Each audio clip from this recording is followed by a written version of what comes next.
Cette nuit-là, je n'ai pas seulement entendu des prières. J'ai entendu quelque chose d'inhumain. Quelque chose qui priait avec des mots qui n'appartenaient à aucune langue de ce monde.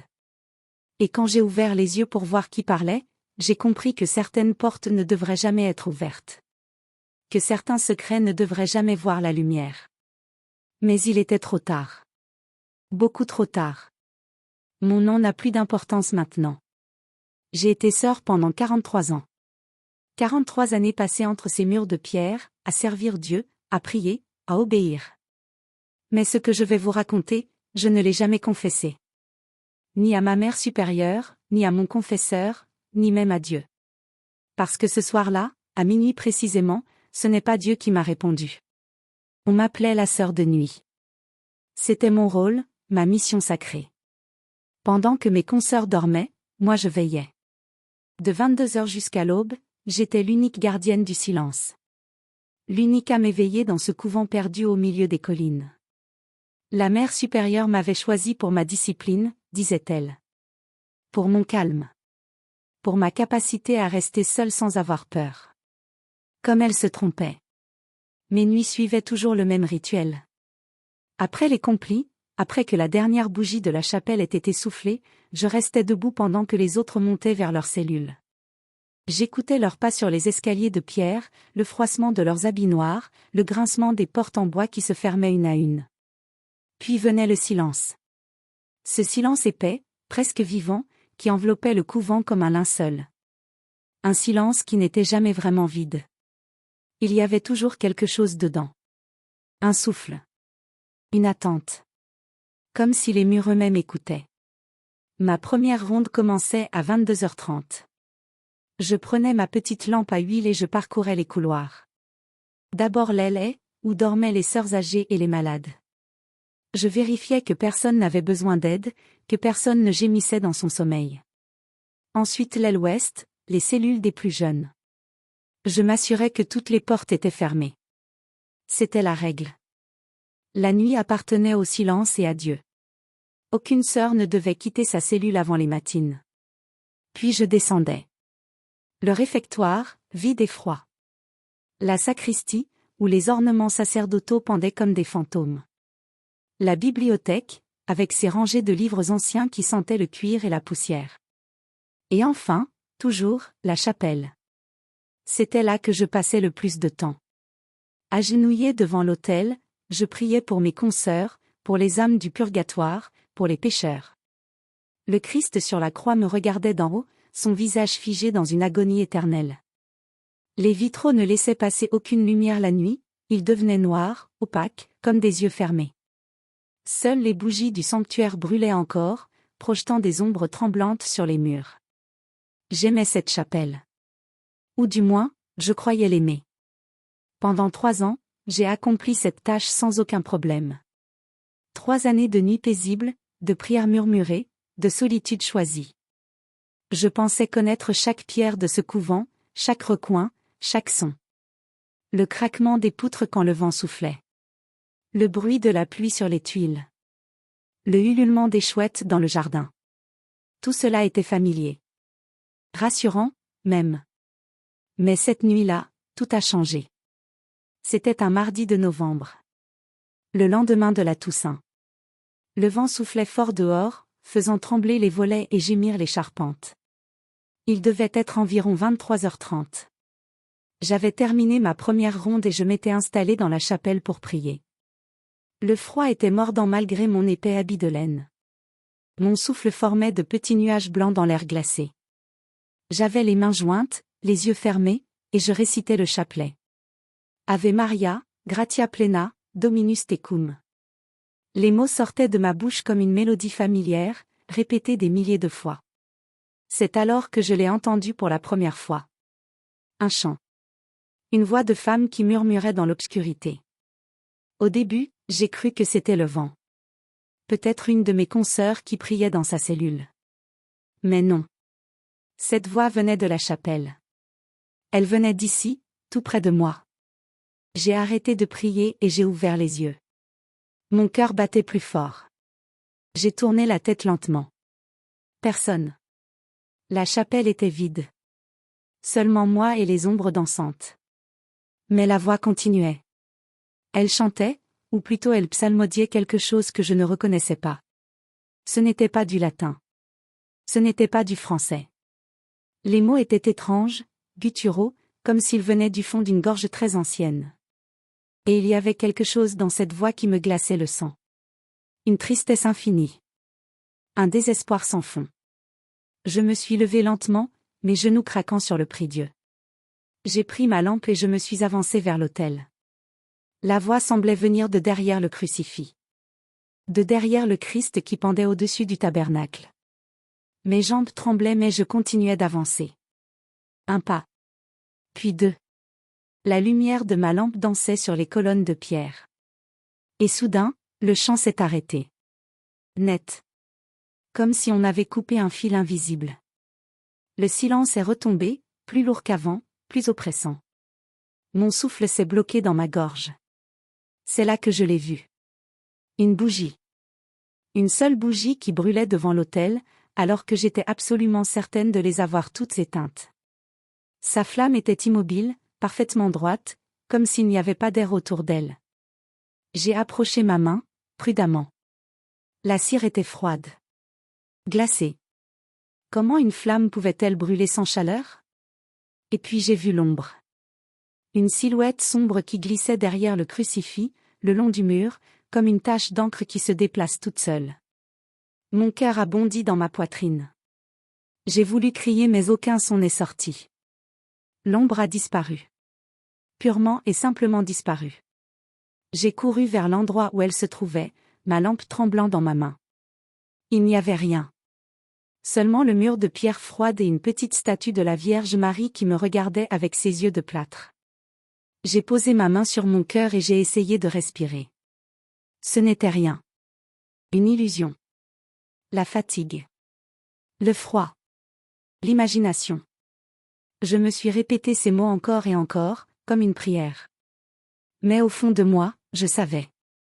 Je savais que quelque chose n'allait pas. Cette nuit-là, je n'ai pas dormi. Je suis restée éveillée dans ma cellule, assise sur mon lit étroit, les yeux fixés sur la porte. J'écoutais.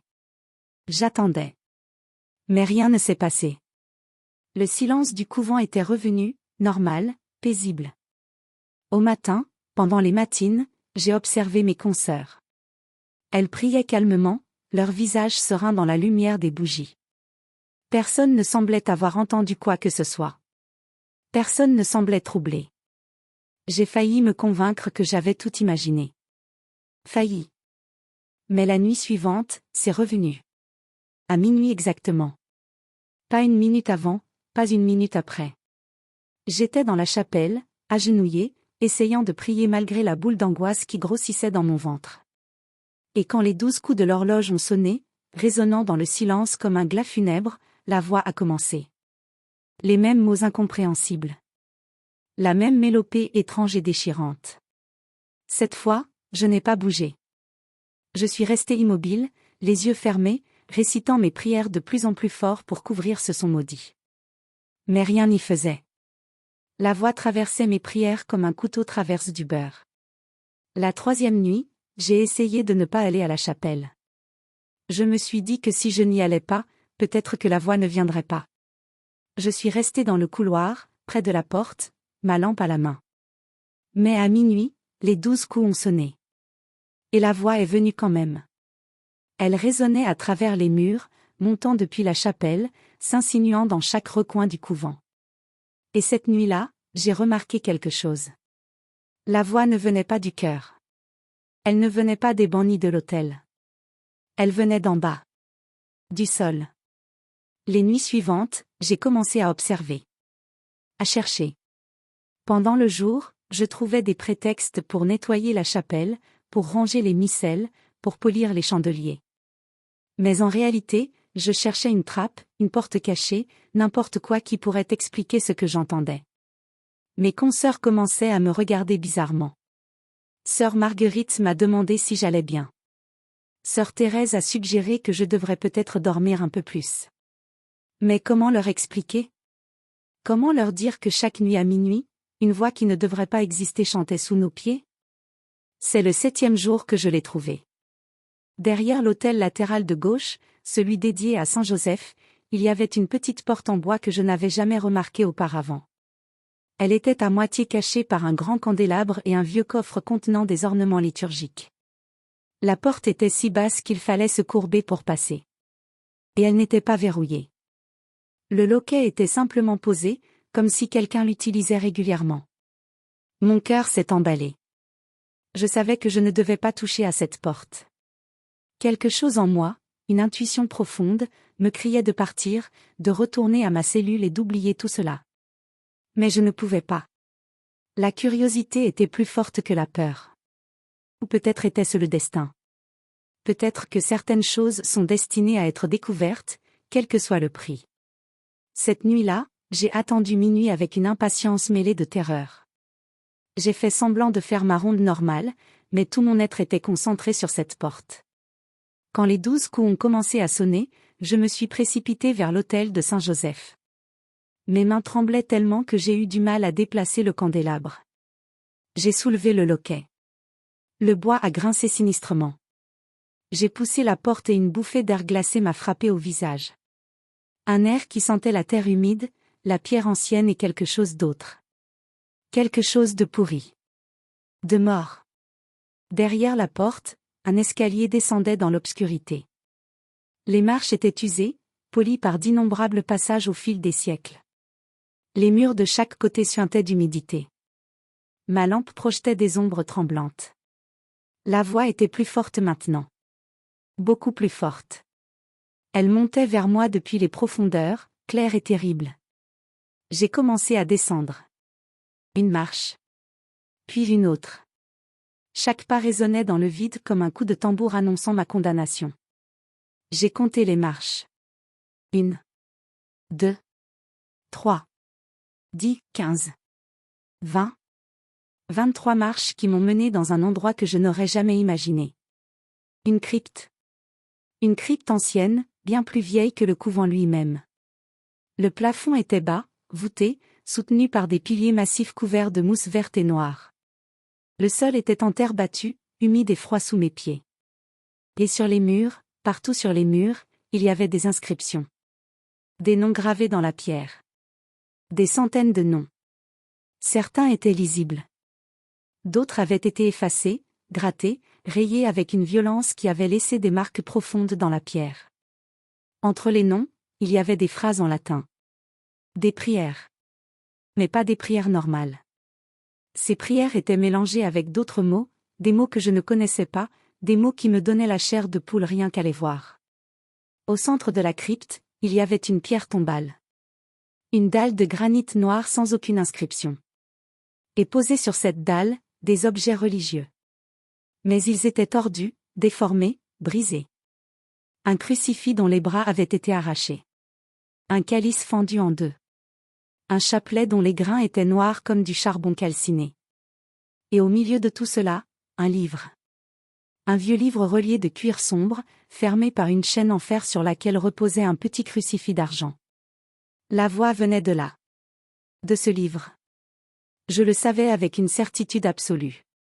Mes jambes m'ont porté vers la pierre tombale comme si je n'avais plus de volonté propre. J'ai posé ma lampe à côté du livre. Le cuir était glacé sous mes doigts. La chaîne était lourde, épaisse. J'ai soulevé le crucifix et la chaîne a glissé avec un bruit métallique qui a résonné dans toute la crypte. Et à l'instant même où la chaîne a touché la pierre, la voix s'est arrêtée. Brutalement. Le silence qui a suivi était pire que le chant. Un silence total, absolu, comme si le monde entier avait cessé de respirer. Mes oreilles bourdonnaient. Mon cœur cognait si fort que je pouvais l'entendre dans ma tête. J'ai ouvert le livre. Les pages étaient jaunes, presque brunes, couvertes d'une écriture serrée à l'encre noire qui avait bavé par endroits. Je ne comprenais pas la langue. Mais les illustrations. Oh mon Dieu, les illustrations. Des silhouettes encapuchonnées. Des rituels autour de cercles tracés sur le sol. Des sacrifices. Et au centre de chaque page, un symbole. Un symbole que je reconnaissais. Le symbole de notre ordre. Mon sang s'est glacé. Qu'est-ce que c'était que cet endroit ? Qu'est-ce que c'était que ce livre? Pourquoi était-il ici, caché sous notre chapelle, sous notre maison de Dieu? J'ai tourné les pages avec des mains tremblantes. Et puis j'ai vu les noms. Les mêmes noms qui étaient gravés sur les murs. Des noms de femmes. Des noms de sœurs. Certains remontaient à des siècles. D'autres étaient plus récents. Beaucoup plus récents. Et à côté de chaque nom, une date de naissance et une date de mort. Mais pas une mort naturelle. Ces dates étaient accompagnées de notes. Des notes sur des rituels. Des offrandes. Des pactes scellés dans le sang et l'obscurité. C'est à ce moment-là que j'ai senti la présence. Quelque chose derrière moi. Quelque chose qui m'observait. Tous les poils de mon corps se sont hérissés. Un frisson glacé a parcouru ma colonne vertébrale. Lentement, très lentement, j'ai tourné la tête. Une sœur. Vêtue de l'habit noir de notre ordre. Mais son visage. Il n'y avait pas de visage. Seulement une ombre. Une ombre profonde, impénétrable, à l'intérieur de laquelle brillaient deux yeux. Deux yeux blancs, sans pupilles, sans iris. Deux yeux qui me fixaient avec une intensité qui brûlait mon âme. J'ai voulu crier mais ma gorge était paralysée. Mes jambes refusaient de bouger. La silhouette a parlé. Sa voix était celle que j'entendais chaque nuit. Mais maintenant elle était là, devant moi, réelle et terrifiante. Ce que tu cherches ne doit jamais revoir la lumière. Ces mots prononcés avec une autorité glaciale, définitive, comme un jugement éternel. Elle a fait un pas vers moi. Puis un autre. Ses pieds ne touchaient pas le sol. Elle glissait, flottait dans l'air comme une fumée noire portée par un vent invisible. J'ai reculé. Mon dos a heurté la pierre tombale. J'étais piégé. La silhouette s'est approchée encore, si proche que je pouvais sentir le froid qui émanait d'elle. Un froid qui n'était pas naturel. Un froid qui venait d'un endroit où la lumière n'a jamais existé. J'ai fermé les yeux et j'ai fait la seule chose que je savais faire. J'ai prié. Notre Père qui êtes aux cieux, que votre nom soit sanctifié, que votre règne vienne. Les mots sortaient de ma bouche en un torrent désespéré. Et pendant que je priais, j'ai senti quelque chose. Une main. Une main qui se posait sur mon épaule. Une main si froide qu'elle brûlait à travers mon habit, à travers ma peau, jusqu'à mes os. J'ai ouvert les yeux. La silhouette était juste devant moi, ses yeux blancs à quelques centimètres de mon visage. J'ai vu quelque chose bouger dans cette obscurité. Des formes. Des visages. Des dizaines de visages qui hurlaient silencieusement dans les ténèbres de son non-visage. Et puis la flamme de ma lampe s'est éteinte. D'un coup. L'obscurité m'a englouti. Total. Absolu. Je ne voyais plus rien. Je n'entendais plus que mon cœur qui battait comme un tambour de guerre. La main sur mon épaule a serré plus fort. J'ai senti un souffle glacé contre mon oreille. Une voix a murmuré des mots que je ne comprenais pas. Puis plus rien. Le néant. Je me suis réveillée dans ma cellule. Le soleil entrait par la petite fenêtre. J'étais couchée sur mon lit, toujours vêtue de mon habit. Mes mains étaient sales, couvertes de terre et de poussière noire. Mon corps était glacé, comme si j'avais passé la nuit dehors en plein hiver. Et sur ma table de chevet, il y avait le crucifix. Le petit crucifix d'argent qui fermait le livre. Il était là, posé bien droit, me regardant comme un témoin silencieux. J'ai couru vers la chapelle. Je devais savoir. Je devais comprendre. J'ai cherché la petite porte derrière l'autel de Saint-Joseph. Elle n'était plus là. À sa place, un mur. Un mur de pierre solide, ancien, sans aucune trace de porte ni d'ouverture. J'ai passé mes mains sur la pierre, cherchant une fissure, un indice. Rien. C'était comme si cette porte n'avait jamais existé. Comme si ces 23 marches, cette crypte, ce livre maudit, tout cela n'avait été qu'un cauchemar. Mais le crucifix sur ma table me disait le contraire. J'ai demandé à voir la mère supérieure immédiatement. Je lui ai tout raconté. La voix à minuit. La porte cachée. L'escalier. La crypte avec ses noms gravés dans la pierre. Le livre. Les rituels. La silhouette sans visage. Elle m'a écouté en silence, ses mains jointes sur son bureau, son visage impénétrable comme un masque de cire. Quand j'ai terminé, elle a regardé par la fenêtre pendant un très long moment. Les minutes s'écoulaient. Le silence était insupportable. Puis elle s'est tournée vers moi et a dit ces mots que je n'oublierai jamais. Certaines vérités sont faites pour être gardées dans l'obscurité. Rien de plus. Elle ne m'a pas demandé de détails. Elle ne m'a pas dit que j'avais rêvé. Elle ne m'a pas accusé de folie. Elle a simplement accepté. Comme si elle savait. Comme si elle avait toujours su. Puis elle m'a ordonné de retourner à mes devoirs et de ne plus jamais parler de cette nuit. Jamais. J'ai obéi. Que aurais-je pu faire d'autre? Mais je n'ai plus jamais été sœur de nuit. On m'a assignée au jardin. À la cuisine. À la bibliothèque. N'importe quoi sauf les rondes nocturnes. Une autre sœur a pris ma place. Sœur Catherine. Une jeune femme pieuse, courageuse, pleine de foi. Elle avait 24 ans. Elle n'a tenu que 3 mois. Un matin de février, on l'a trouvée dans la chapelle, agenouillée devant l'autel, les mains jointes, les yeux grands ouverts. Fixe. Vitreux. Elle regardait le crucifix avec une expression que je ne peux pas décrire. Une expression entre la terreur absolue et l'extase mystique. Elle ne parlait plus. Elle ne réagissait plus. Quand on l'a touchée, elle s'est mise à trembler violemment et à murmurer sans cesse les mêmes mots dans une langue que personne ne comprenait. On l'a envoyée dans un asile où elle a passé le reste de ses jours, enfermée dans une chambre blanche, murmurant encore et encore cette mélopée étrange. Après cela, il n'y a plus eu de sœur de nuit. La Mère supérieure a décidé que ce n'était plus nécessaire. Que Dieu veillerait sur nous pendant notre sommeil. Mais le couvent a commencé à changer. À se vider. Les vocations se faisaient de plus en plus rares. Les jeunes femmes qui venaient essayer la vie religieuse repartaient au bout de quelques semaines. Elles ne donnaient jamais de vraies raisons. Elles disaient juste que l'endroit était trop froid. Trop sombre. Trop oppressant. Mais je voyais dans leurs yeux.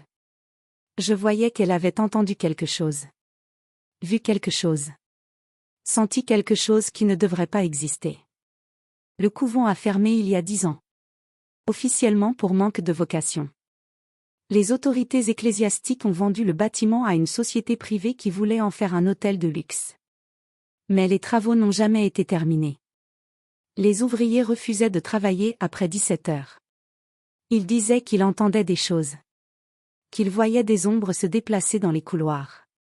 Qu'une présence malveillante rôdait dans les lieux. Plusieurs d'entre eux ont eu des accidents. Des chutes inexpliquées. Des outils qui disparaissaient puis réapparaissaient dans des endroits impossibles.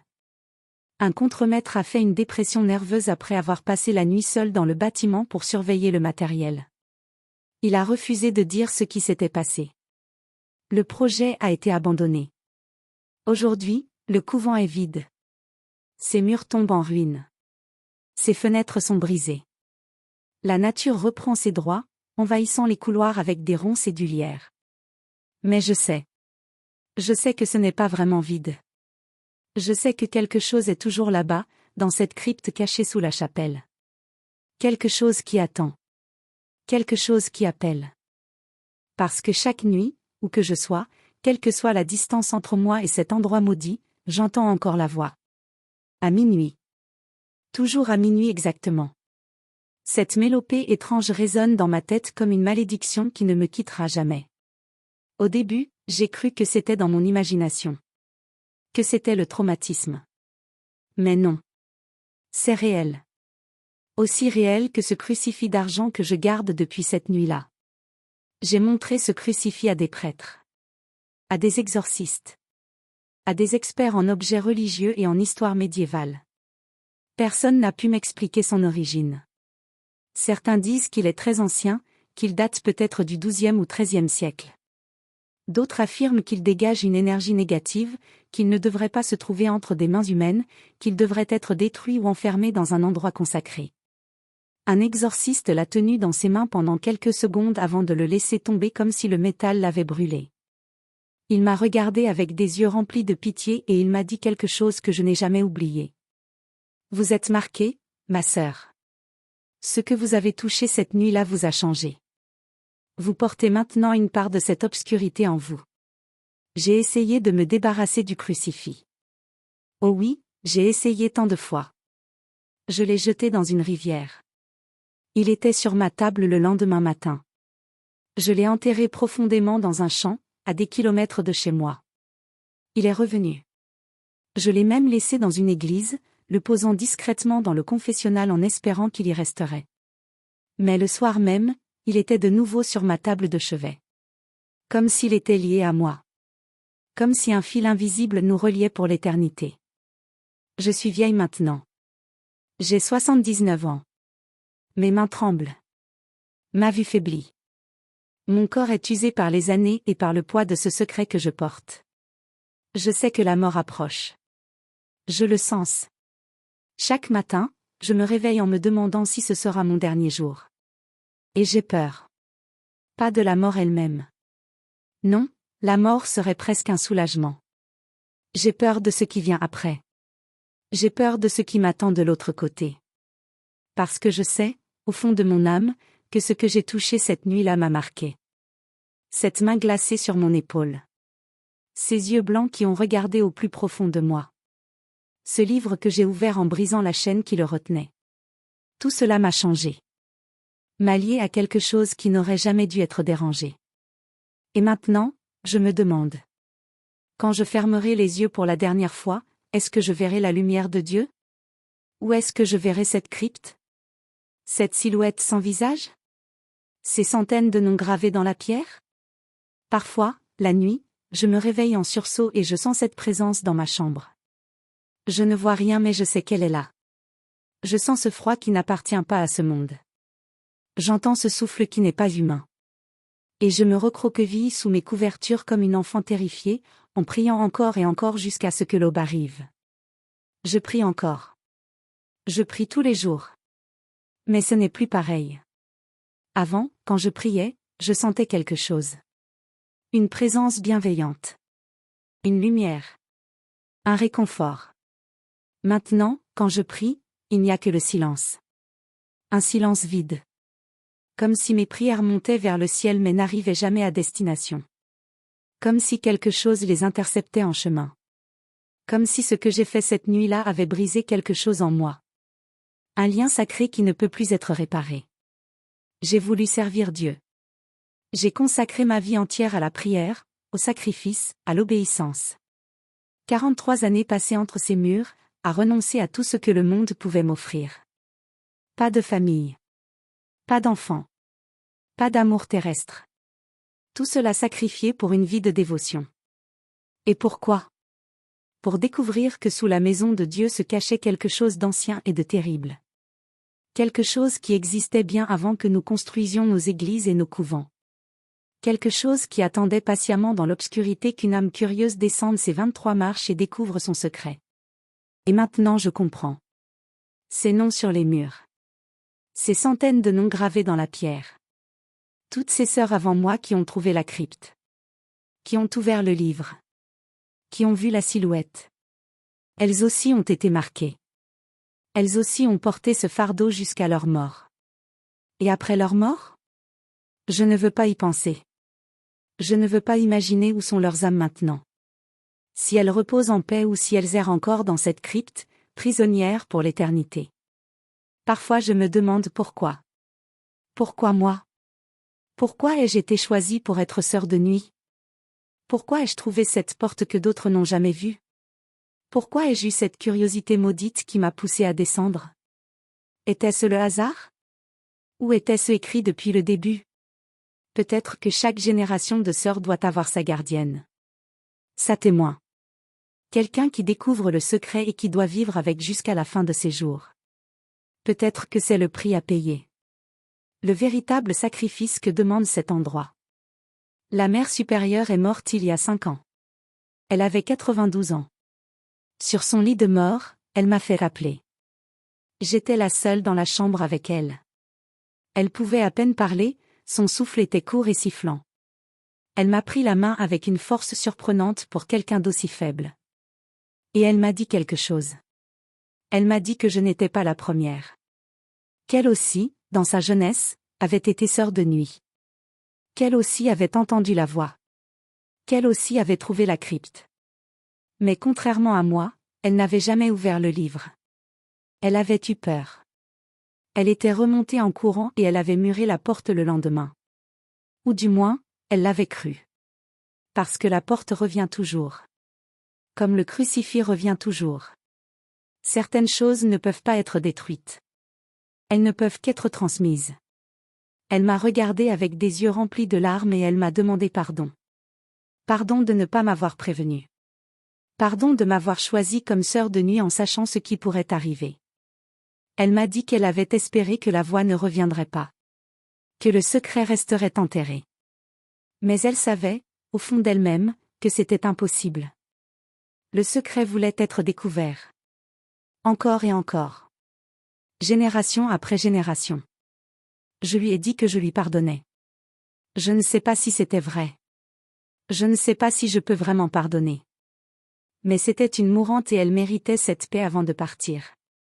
Elle est morte quelques heures plus tard. Et au moment de sa mort, à l'instant précis où son dernier souffle a quitté son corps, j'ai entendu quelque chose. Un rire. Un rire lointain, étouffé, qui venait de nulle part et de partout à la fois. Un rire qui m'a glacé le sang. Depuis ce jour, je vis seule dans une petite maison à la campagne. Loin des villes.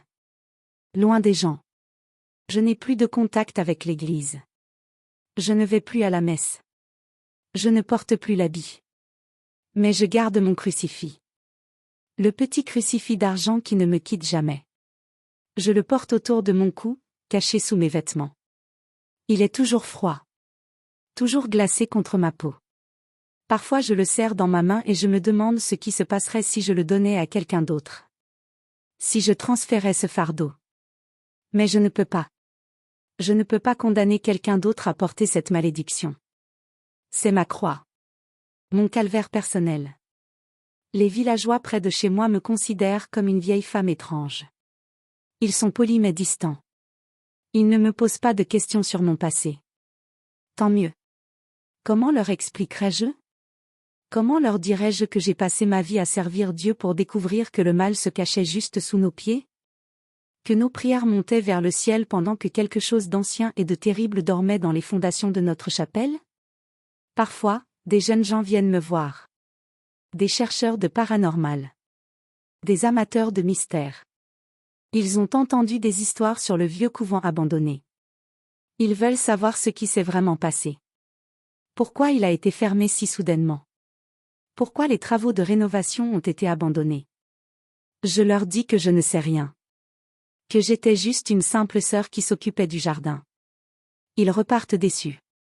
Certains vont quand même visiter les ruines. Ils prennent des photos.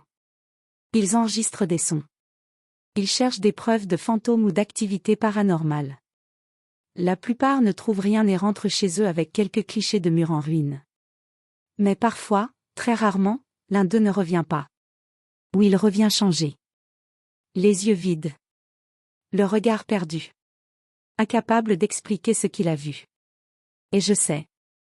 Je sais qu'il a trouvé la porte. Qu'il est descendu. Qu'il a vu la crypte. Peut-être même la silhouette. Et maintenant il porte une part de cette obscurité en lui, comme moi. Il y a quelques mois, une jeune femme est venue me voir. Elle avait 25 ans.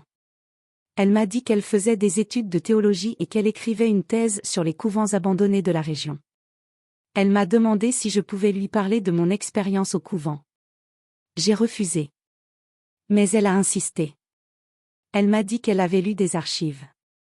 Qu'elle avait trouvé des documents étranges. Des rapports sur des sœurs qui étaient devenues folles. Des mentions d'événements inexpliqués. Elle voulait comprendre. J'ai regardé cette jeune femme avec sa foi intacte, ses yeux brillants de curiosité intellectuelle, sa certitude que tout pouvait être expliqué par la raison et la recherche. Et j'ai eu pitié d'elle. J'ai eu pitié de son innocence. Alors je lui ai dit quelque chose. Je lui ai dit qu'il y a des vérités que la raison ne peut pas expliquer. Qu'il y a des endroits où la lumière de la connaissance ne pénètre jamais. Que certains mystères doivent rester des mystères, non pas parce que nous sommes ignorants, mais parce que les connaître nous détruirait. Elle est partie en pensant que j'étais une vieille folle superstitieuse. Peut-être qu'elle a raison. Peut-être que tout cela n'était qu'une hallucination. Un épisode psychotique causé par la fatigue et l'isolation. Peut-être que la crypte n'existe pas. Que la silhouette n'était qu'une ombre projetée par ma lampe. Que le livre n'était qu'un vieux registre oublié. Peut-être. Mais alors comment expliquer le crucifix qui revient toujours? Comment expliquer sœur Catherine qui a passé 30 ans dans un asile à murmurer des mots dans une langue morte? Comment expliquer que la mère supérieure, sur son lit de mort, est avouée avoir vu la même chose? Comment expliquer que chaque nuit, à minuit précisément, j'entende encore cette voix qui chante des prières qui ne devraient pas exister? Non. Je sais ce que j'ai vu. Je sais ce que j'ai touché. Je sais ce qui m'attend. Et je sais une chose avec certitude. Quand je mourrai, mon nom sera ajouté à cette liste. Mon nom sera gravé sur ces murs de pierre humide dans cette crypte cachée. Et peut-être que dans 10 ans, ou 20 ans, ou 50 ans, une autre jeune femme trouvera la porte. Descendra les 23 marches. Ouvrira le livre. Et le cycle continuera. Parce que c'est ce que veut cette chose. Elle veut être trouvée. Elle se nourrit de notre curiosité, de notre peur, de nos âmes perdues. Chaque génération doit avoir sa victime. Chaque époque doit avoir son témoin. Et nous ne sommes que des maillons dans une chaîne qui remonte à la nuit des temps. Une chaîne forgée non pas dans le fer mais dans la terreur et le désespoir. Je suis assise maintenant dans mon petit salon. La nuit tombe. L'horloge sur le mur approche de minuit. Comme chaque soir, je sens l'angoisse monter. Mon cœur bat plus vite. Mes mains deviennent moites. Je sais ce qui va venir. Dans quelques minutes, les 12 coups vont sonner. Et la voix commencera. Cette mélopée étrange qui résonne dans ma tête depuis 40 ans. 40 années à l'entendre chaque nuit. 40 années à savoir que je ne serai jamais libre. Je regarde le crucifix sur ma table. Il me regarde aussi. Je le sais. Il y a quelque chose dedans. Quelque chose qui observe. Qui attend. Qui se souvient de cette nuit où j'ai brisé la chaîne. Où j'ai ouvert le livre. Où j'ai vu ce qui se cachait dans l'ombre.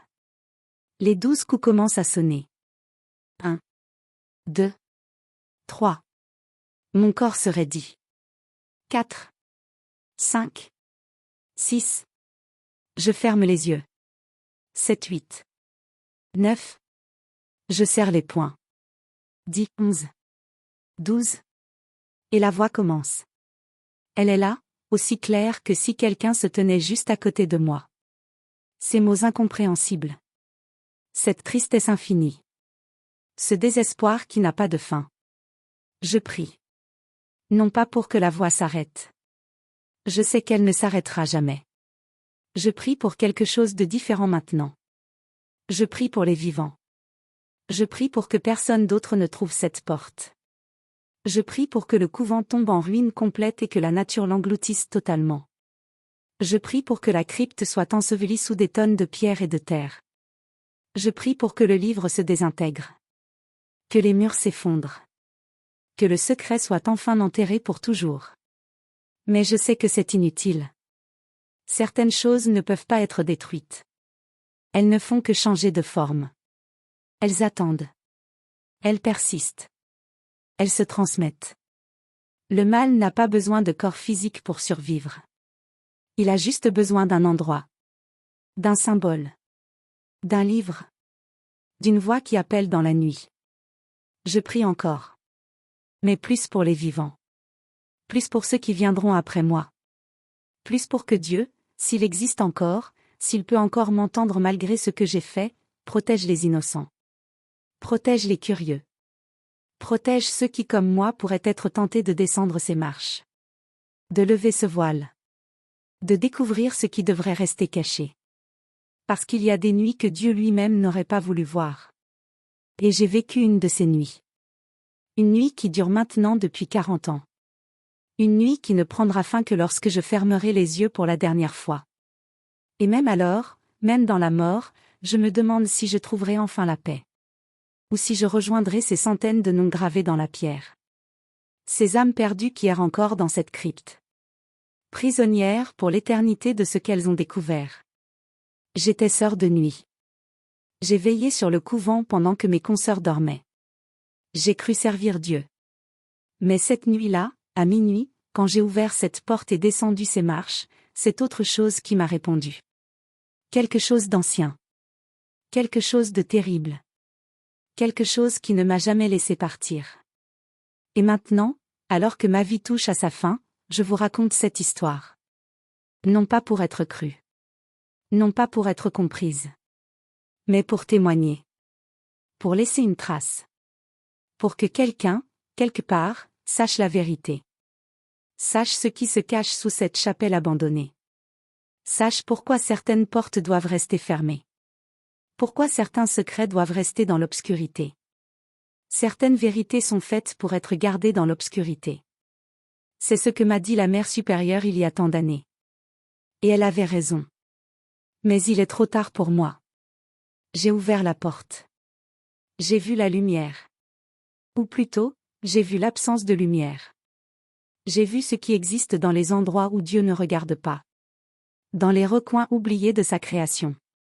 Dans les fondations de nos temples construits sur des terres bien plus anciennes que notre foi. La voix continue de chanter. Elle chantera jusqu'à l'aube. Puis elle se taira. Et demain soir, à minuit, elle recommencera. Encore et encore. Jusqu'à ma mort. Et peut-être après. Je suis fatiguée maintenant. Tellement fatiguée. Fatiguée de porter ce poids. Fatiguée d'entendre cette voix. Fatiguée d'avoir peur. Fatiguée de me souvenir. Mais je ne peux pas oublier. On ne peut jamais oublier ce genre de choses. Ça reste gravé dans l'âme comme ces noms sont gravés dans la pierre de la crypte. Je regarde par la fenêtre. La nuit est noire. Pas d'étoiles ce soir. Juste l'obscurité. Une obscurité qui me rappelle celle de la crypte. Cette obscurité totale, absolue, qui avait englouti ma lampe. Cette obscurité qui n'était pas seulement l'absence de lumière mais quelque chose de plus. Quelque chose de vivant. Quelque chose qui respirait. Mon heure approche. Je le sens dans mes os. Dans mon cœur fatigué qui bat de plus en plus lentement. Dans ma vue qui se brouille. Dans mes pensées qui s'égarent. Bientôt, je fermerai les yeux pour la dernière fois. Et alors, je saurai. Je saurai enfin ce qui m'attend. Le paradis? L'enfer? Ou quelque chose d'autre? Quelque chose que nous n'avons pas de nom pour décrire? J'ai voulu servir Dieu. J'ai consacré ma vie à la prière. Mais cette nuit-là, à minuit, dans cette crypte sous la chapelle, c'est autre chose qui m'a répondu. Et maintenant, 40 ans plus tard, alors que la mort approche, je me demande une dernière chose. Quand je mourrai, à qui appartiendra mon âme? À Dieu que j'ai servi toute ma vie? Ou à cette chose que j'ai réveillée dans l'obscurité? Je prie encore. Mais plus pour les vivants. Je prie pour que ma fin vienne vite. Pour que ce calvaire prenne enfin fin. Pour que le silence revienne. Le vrai silence. Pas celui du couvent. Pas celui qui écoute. Mais le silence de la paix. Le silence du repos éternel. Si jamais vous passez près des ruines de ce vieux couvent, si jamais la curiosité vous pousse à explorer ces murs en ruine, je vous en supplie. Ne cherchez pas la porte. Ne descendez pas les marches.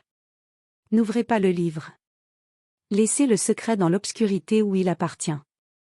Parce que certaines vérités ne sont pas faites pour être connues. Certaines portes ne sont pas faites pour être ouvertes. Et certaines nuits ne sont pas faites pour être vécues. Je suis sœur de nuit. Je le serai jusqu'à ma mort. Et peut-être même après. Condamnée à veiller éternellement. Non plus sur les vivants qui dorment. Mais sur un secret qui ne dort jamais. Un secret qui attend patiemment dans l'obscurité. Un secret qui appelle. Qui murmure. Qui chante chaque nuit à minuit. Un secret qui ne mourra jamais. Qui survivra à nous tous. qui existait avant nous et qui existera longtemps après que le dernier souvenir de notre ordre ait été effacé de la mémoire humaine. La voix chante toujours. Elle chantera encore demain. Et après-demain. Pour l'éternité. Parce que c'est ce qu'elle fait. C'est ce qu'elle est. Une mélodie sans fin. Une prière à l'envers. Un chant qui ne s'adresse pas au ciel mais à ce qui se cache en dessous. À ce qui attend dans les profondeurs. À ce qui n'a jamais connu la lumière et ne la connaîtra jamais. Je ferme les yeux maintenant. La voix résonne dans ma tête. Le crucifix est froid contre ma peau. Et je sais que quand viendra mon heure, quand mon dernier souffle quittera mon corps, quelqu'un d'autre prendra ma place. Quelqu'un d'autre trouvera la porte. Descendra les marches. Ouvrira le livre. Et le cycle continuera. Encore. Et encore. Et encore. Pour toujours.